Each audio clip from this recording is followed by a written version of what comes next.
you have learned in your previous class that related to counseling session.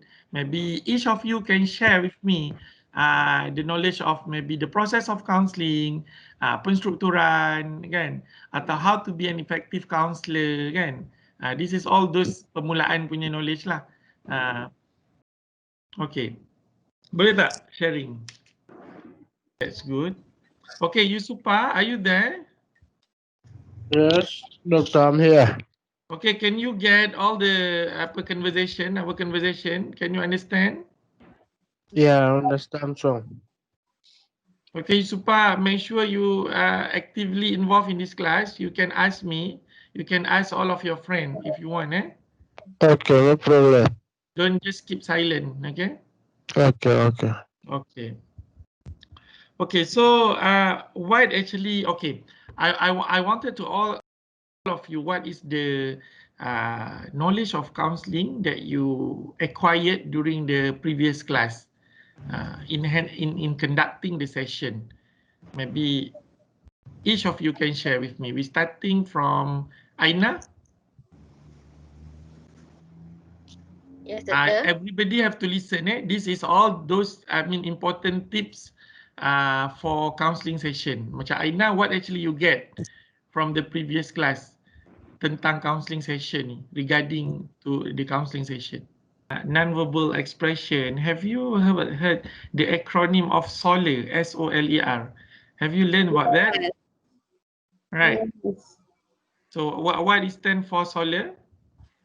S for sitting at the comfortable angle and distance. Yeah, sit squarely, and then O for open posture. yeah, Up leg uncrossed. And then L for leaning forward from time to time, looking genuinely interested and listen attentively. E for eye contact, but not staring. Yeah. And R for remaining relatively relaxed. Yeah, good. Very good, Adibah. Yes, Doctor. Yeah, very good, Adibah. So this is what actually you have learned in class apa? Class apa? Prof Sapuraya kan? Yes.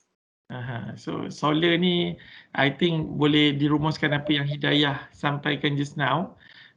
It's actually we have to take note lah on that part. Maksudnya yang Hidayah sebutkan posture, your listening, your not staring. We eye contact is not staring.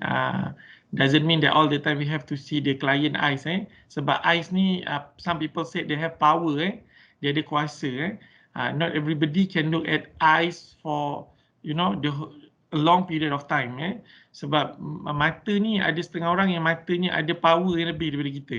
Kan? Bila kita tengok mata dia je, kita rasa macam bimbang. Kita rasa macam takut. Sebab mata manusia ni dia macam, I don't know why. Some people say dia ada power lah. Each of us has different power. But I don't know is it true or not. Belum ada kajian ke dah ada kajian yang membuktikan. But I've learned this in even in counselling before.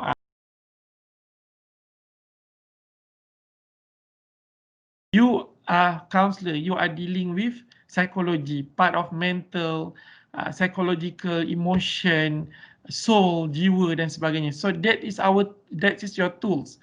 Even though people did not see it, but you bringing those tools in your session sebenarnya. Sebab tu you have to practice supaya you dapat kuasai all the tools needed as a counselor. Kalau kita kata kemahiran, semua set kemahiran you dah tahu.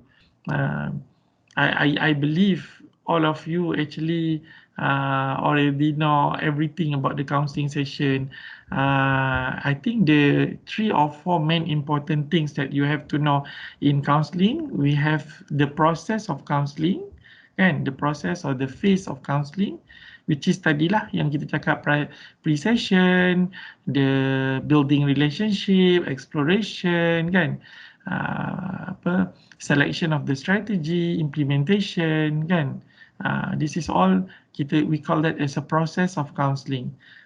Each of us perlu have to go through this phase of process in order to find the solutions of the issues kan of our client.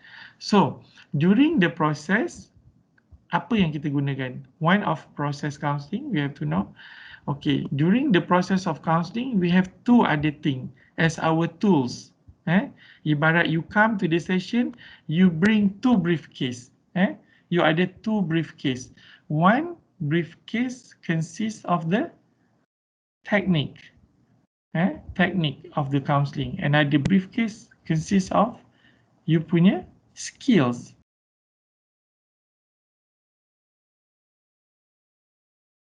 One of my lecturers said we cannot see people's eyes for a long period of time. Sometimes some eyes they get us nervous. Dia menyebabkan kita rasa gemetar tengok mata dia. Kat mata ni sebab tu kalau kita memang ada weaknesses tak boleh tengok mata orang, so we have some tips that see at the middle of the eyebrow. Tengok dekat tengah-tengah eyebrow ni, di tengah-tengah hidung ni kan, di antara dua kening ni, kita tengok di tengah-tengah tu. So actually bila you tengok di tengah-tengah tu, kita nampak macam you are looking at the eyes actually. Tetapi sebenarnya you nak alihkan you punya penglihatan kepada mata tu, kepada di tengah-tengah supaya you tak rasa nervous. Okay, you punya kedudukan badan kena open bukan bahu you bend down macam bend down macam ni kita tunduk macam ni kan. You kena open posture dalam keadaan duduk yang open. So you punya bahu tu open, tak adalah macam nampak you macam ni ke kan. You pegang tangan macam ni kan. Tak nak lah. So you kena kedudukan you kena selesa, kena dalam keadaan yang terbuka dan menerima klien tersebut.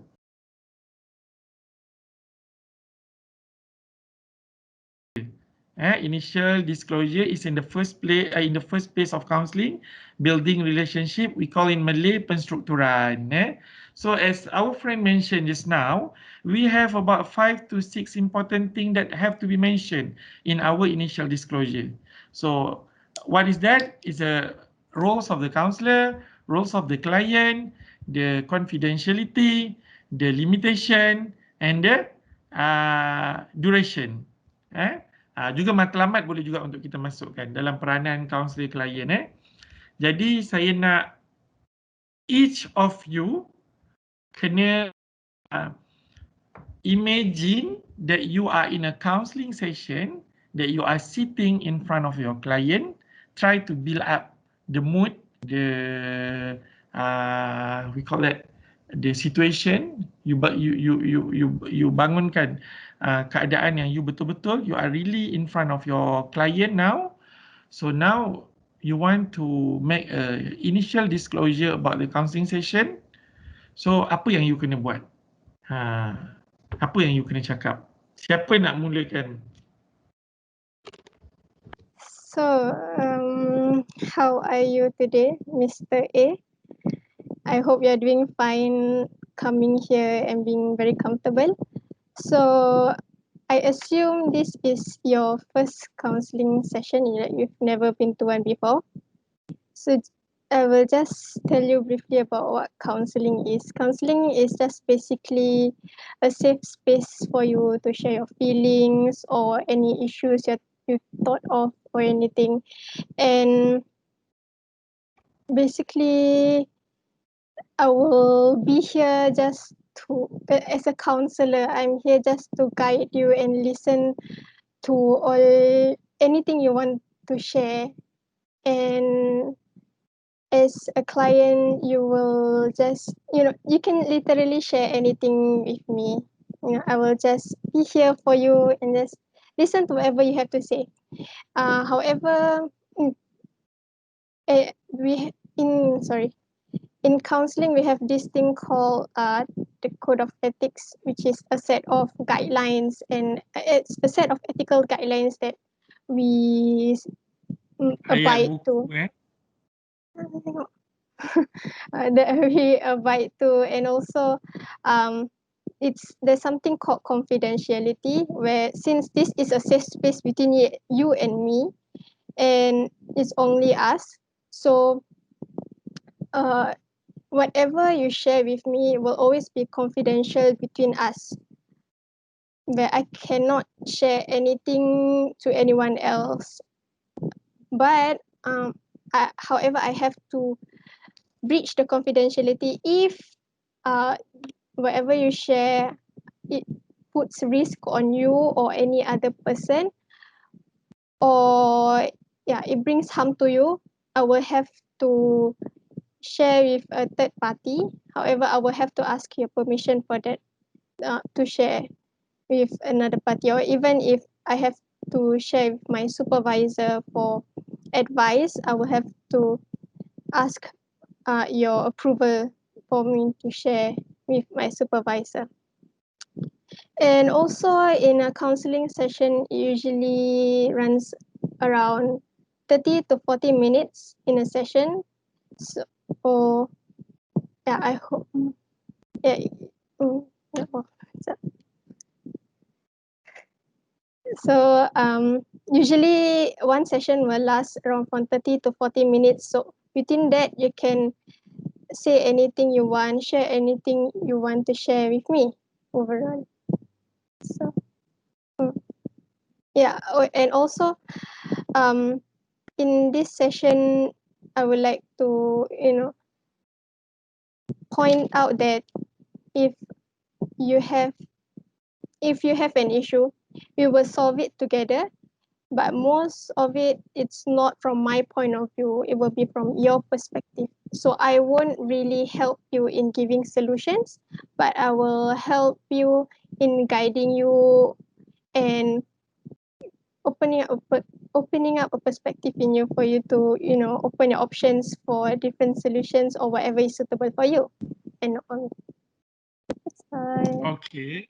Thank you, Hidayah. Kita komen sikit lah. Too long for to write.